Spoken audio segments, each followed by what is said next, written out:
Dites-le-moi du bout des lèvres, je l'entendrai du bout du cœur. Vos cris me dérangent, je rêve, je rêve. Redites-le-moi doucement, murmurez-le-moi simplement. Je chante depuis que j'ai 17 ans, donc ça va faire 10 ans. Et j'ai commencé à chanter parce que je jouais de la guitare depuis que je suis toute petite, depuis que j'ai 6-7 ans. Et je me suis dit que le chant amènerait une nouveauté à mon instrument, et donc c'est comme ça que j'ai commencé. Mais je pense que le rêve de devenir chanteuse, en fait, il s'est construit, ou musicienne, il s'est construit vraiment plus tard, quand j'ai commencé à faire des concerts où je me suis dit « Ah ouais, les émotions que je ressens là, c'est quand même des émotions que je ressens nulle part ailleurs que sur scène. » Et c'est là que j'ai accroché et que je me suis dit que je vais tout faire pour en faire plus de base, pas spécialement pour devenir chanteuse, mais puis quand j'ai vu que ça marchait, qu'il y avait une accroche en tout cas avec certains projets, ben là, je me suis dit je vais essayer de défoncer les portes que je peux défoncer, et puis on verra comment ça se passe. Je vous le dis du bout des lèvres, vous m'agacez du bout du cœur. Vos cris me dérangent, je rêve, je rêve. Venez donc me parler. J'ai plusieurs projets là, j'en ai 3, presque 4. Les 2 principaux en groupe, c'est Just Vox, qui est un groupe a cappella. Avec ce groupe-là, on prend des morceaux connus en général et on les retravaille pour les chanter avec seulement des voix. Donc on a un beatboxer qui fait tout ce qui est batterie et petits bruitages, et puis le reste, on chante les guitares électriques, les trompettes, les violons, enfin tout ça on le fait avec notre voix. L'autre projet, c'est le 8e groupe, qui est un groupe en partie composé de personnes en situation de handicap mental. Et donc plus de la moitié, on est 2 personnes qui encadrent le groupe. Il y a moi et puis il y a Pierre qui est avec moi dans The Voice. Et puis 4 personnes en situation de handicap, dont Pascal Duquesne, que les gens connaissent bien, qui a gagné une Palme d'Or notamment pour son rôle dans Le 8e jour. Et alors le dernier projet, Oriane, tout simplement. Je suis accompagnée de Simon Fossé-Pré au piano. Après ça peut encore évoluer, hein. Peut-être qu'un jour je serai avec 5 ou 6 musiciens, j'en sais rien. Mais aujourd'hui c'est en formule duo. Et en fait Simon est un super chanteur, donc on est en train aussi de monter une formule un peu plus chant en duo. Mais ça c'est tout nouveau, donc c'est pas encore... il faut encore qu'on travaille.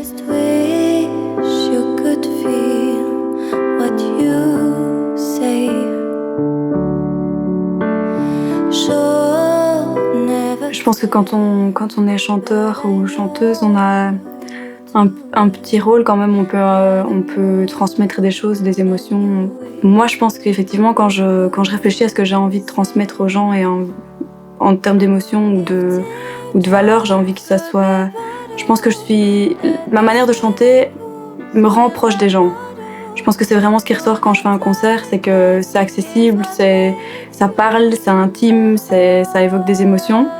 Et donc, je pense que moi, j'ai envie d'amener ces valeurs-là, de respect, de tolérance, d'amour. Voilà, je suis un peu peace and love, mais un peu bisounours. Mais c'est ça que j'ai envie de transmettre, moi, personnellement.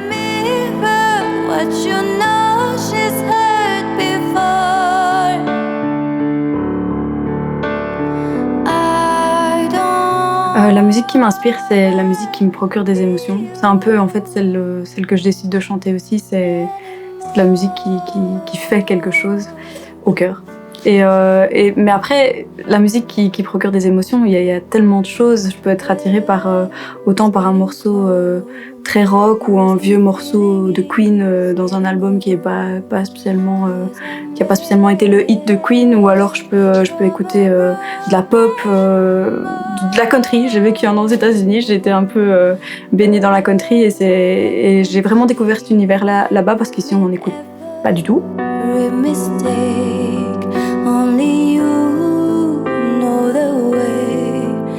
Marchand-Famenne, pour moi, c'est la ville dans laquelle j'ai grandi. J'ai toujours vécu à Marchand-Famenne jusqu'à mes 20 ans. Enfin, je suis partie en Amérique à 17 ans, puis j'étais en côte à Louvain-la-Neuve, mais je revenais quand même tous les week-ends ici. Et pour moi, c'est ici que tout a commencé. C'était le début, mes premiers pas à l'académie de marche.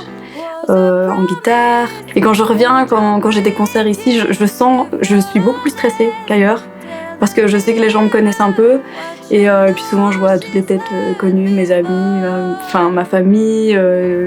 Revenir ici, c'est à chaque fois, j'adore. Hein. J'ai fait un concert pendant le premier confinement, après le premier confinement, en été, ici à Marches, et ça a été... Ah ouais, au niveau des émotions, c'était beaucoup plus fort qu'ailleurs parce que les gens me connaissent et que je vois tous ces visages familiers en face de moi et que ça me met une petite pression parce que je peux pas dire, oh, de toute façon, je les connais pas, je les verrai plus après, donc voilà.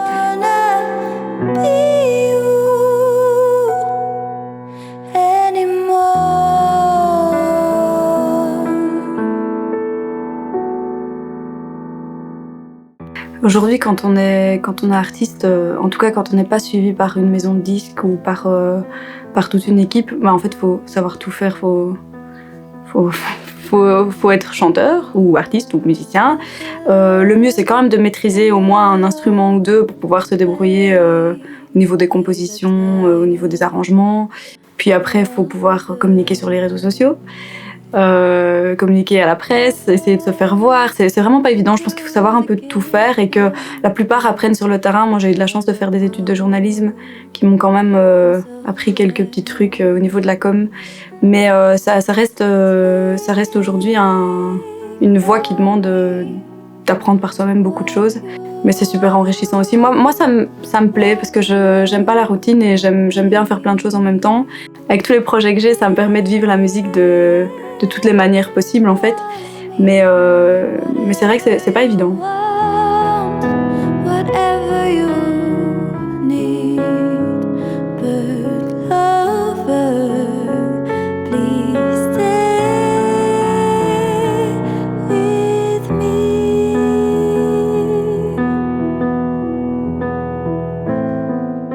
Alors The Voice, en 2017, donc la saison 6, c'était vraiment pour moi une expérience totalement à part au niveau de la musique. Le monde de la télé, c'est quelque chose de différent.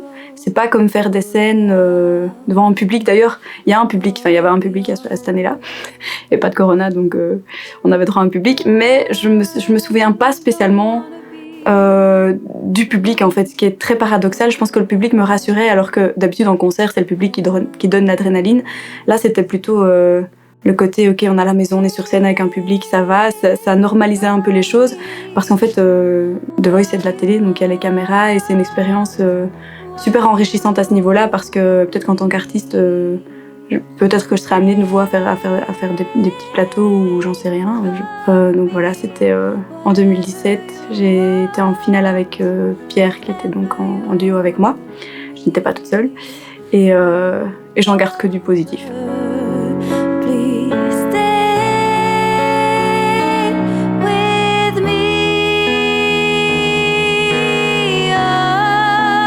Être une femme chanteuse, c'est déjà pas quelque chose de facile tous les jours, entre guillemets, parce que la musique, c'est un monde qui est plutôt masculin.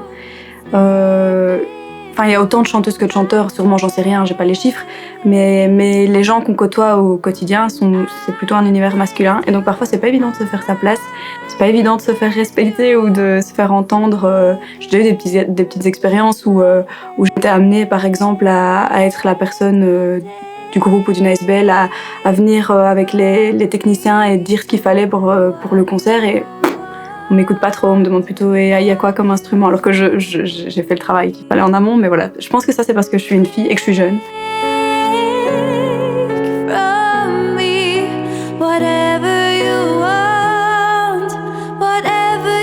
Je pense que je suis quelqu'un qui ne suis pas faite pour travailler toute seule de manière générale, j'aime bien travailler avec les gens, je trouve que la musique ça se partage.